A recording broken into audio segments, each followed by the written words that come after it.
leading the way. As I said, since I came to office, our economy has created 10 million jobs, 668 manufacturing jobs.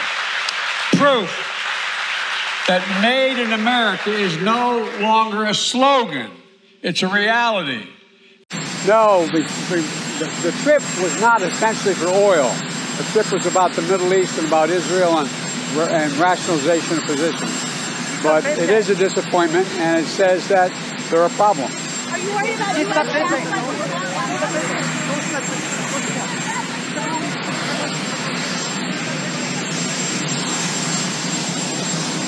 One of the reasons that OPEC talked about doing this was, in essence, to incentivize spare capacity. Higher oil price now to get more oil out of the ground, because if not, it's going to stay in the ground and there will be a shortage. If there is some truth to that, why not take that view with U.S. producers? Why go to your allies? We have oil here that we can get out. Why not pick up the phone to oil production companies and say, guys, what can we do to get you to produce more? Alex, there's an assumption based in your question that we're not doing that.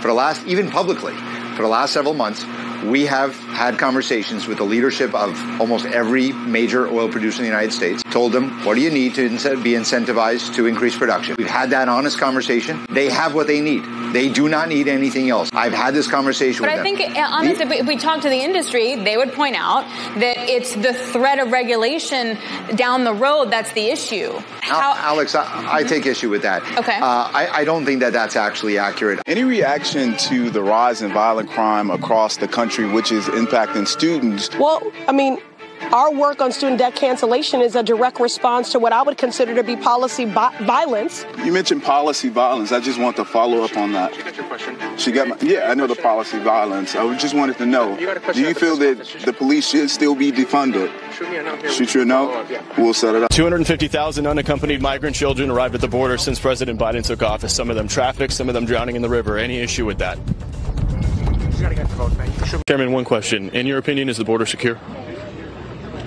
I have to go give a speech. Didn't you hear me? I heard you. Okay. It's a quick question. Is the border secure?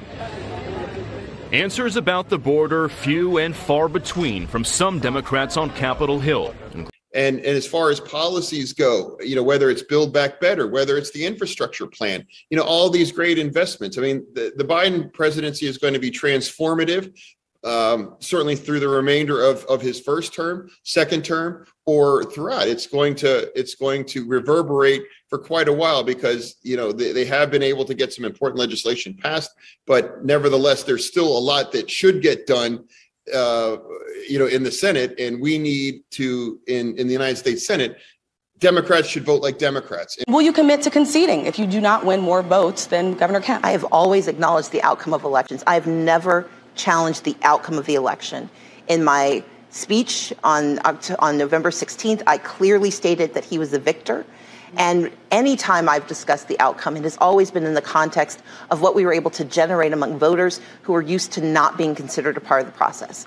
But my fight will always be about access. I know that heading into the 2022 election, there are new barriers that have been put in place, that there are senior citizens and disabled voters who are facing a much more difficult time getting access to absentee ballot application. I do not question the outcome of the election, but I do question the process.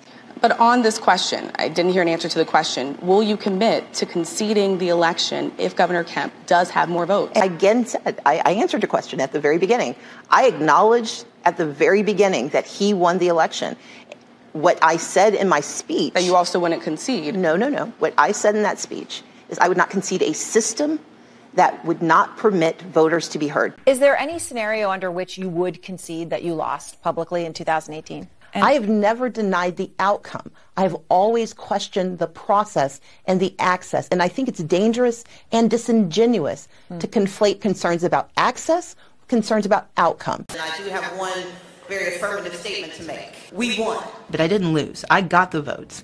But we won't know exactly how many because of how they cheated. I did win my election. I just didn't get to have the job. We were robbed of an election. Using the word rigged, using the word steal, do you think it's dangerous going into 2020? I don't, because we can actually back it up. And so in response to what I believe was a stolen election. And I'm not saying they stole it from me. They stole it from the voters of Georgia. It was not a free and fair election. I think the election was stolen from the people of Georgia. I believe it was stolen from the voters. Thousands of Georgians had their voices stolen because they were not able to cast ballots. I said that the election was stolen from the Georgia voters. If it looks like it's cheating, it probably is. If it looks like it's rigged, it probably is. Who watched this election be stolen in the state of Georgia.